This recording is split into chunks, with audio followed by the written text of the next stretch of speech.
Honda has always been a pioneering company, the first Japanese automaker to win at Formula One in 1965, the first to introduce VTEC in 1989, and almost the first to introduce a hybrid car in 1999. But after the Civic, Jazz and Insight of the 2000s, Honda hybrids in New Zealand all but disappeared. Perhaps they were a little ahead of their time. But a few years ago we saw the introduction of the extremely popular Jazz Lux, the ZRV, CRV, HRV, and now finally the sporty Civic has received the hybrid treatment too.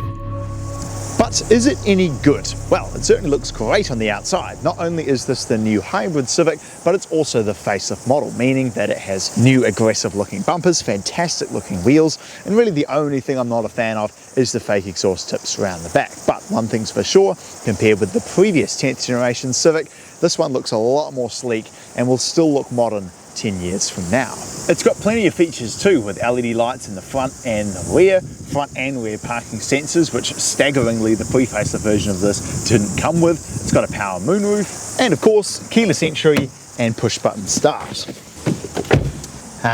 Silence. That's because of course the new Civic Hybrid has a hybrid engine. Honda has really consolidated their engine lineup, and now all of the small cars use the 1.5 hybrid and the bigger cars use either the 1.5 turbo or this 2-litre hybrid.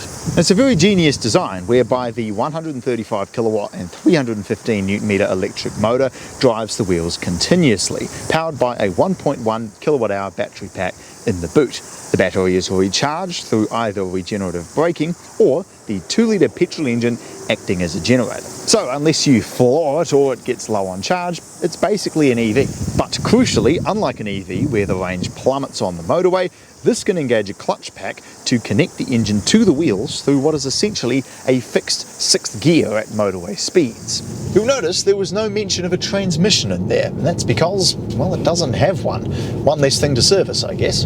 And it means the whole drivetrain is very smooth because it can turn the engine off almost completely seamlessly. Plus, naturally, as with all hybrids, it is extremely efficient. It's rated at 5.1 litres per 100k, which is very achievable, making it one of the most fuel-efficient cars in its class. But amazingly, it'll also do 0 to 100 in 6.5 seconds, making getting out of an intersection like that an absolute breeze. With a lot of modern hybrid hatchbacks, the sporty looks are writing checks that the rest of the car can't cash, but this Civic is the exception.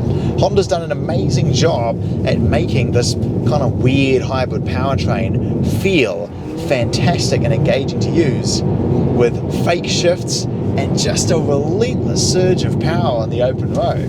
When you put it up into sport mode, the steering gets sharper, it pipes a little bit of fake engine noise through the speakers, and this thing handles absolutely beautifully for a brand new 2025 car where everything is getting number and feedback is being lost in cars. This has great steering feel, confidence inspiring brakes, really good throttle response when you put your foot down thanks to that immediately responding electric motor. The suspension helps to soak up all of the bumps beautifully while also delivering stellar handling, helped out significantly by the fact that this has factory pilot sport 4s on it. So the grip through some of these corners is absolutely face-bending. But by far the best part about this car, especially for something built in 2025, is the interior. You will not find a single haptic feedback touch button in the entire car. All of the AC controls are physical. All of the radio, gauge cluster, and cruise control steering wheel controls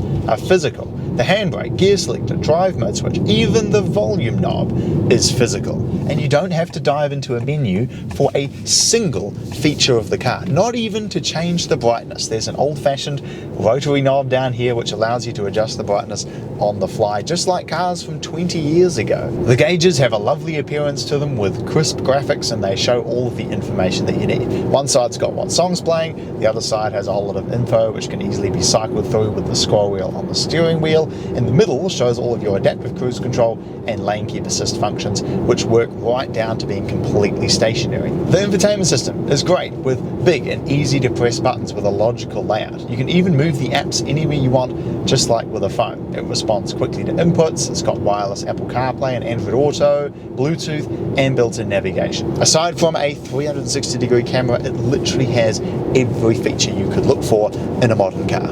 And it's packed with a whole lot of other features too. Electric heated seats on both sides, heated steering wheel, auto lights and wipers, dual zone climate control, adaptive cruise, lane keep assist, forward collision warning, rear cross traffic alert, blind spot monitoring. I pretty much can't find a single feature in this car that it doesn't have that most people generally want these days.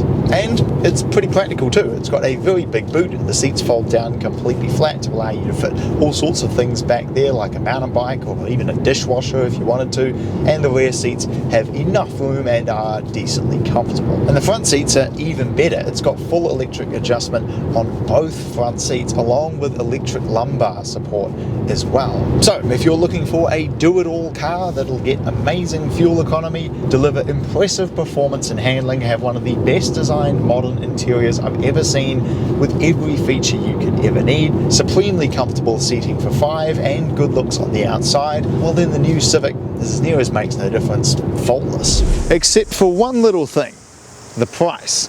It's $60,000. And the worst part is, it's not necessarily competition from the $45,000 Golf or Corolla that's the big issue. It's actually friendly fire from Honda's own lineup. For $5,000 less, you can get a ZR-V, which has the exact same engine, the exact same interior, but with more room and more features. Or for $22,000 less, you can get an equally fun to drive Jazz RS. So you'd really have to love the way the Civic looks and drives to part ways with a significant amount more money for it. Personally, I think the new Civic is a pretty much faultless car, and given it is smaller and has less features than the ZR-V, if it was priced slightly under it at like $53,000, it'll be a world beater. But the expensive price in my mind takes it from an almost faultless car to a very good but also very expensive car. But what do you think about the new Civic? Would you buy one? Let us know down in the comments, and make sure to check out some of our other video reviews here on YouTube and our written reviews on the DriveLife website. And we'll see you next time.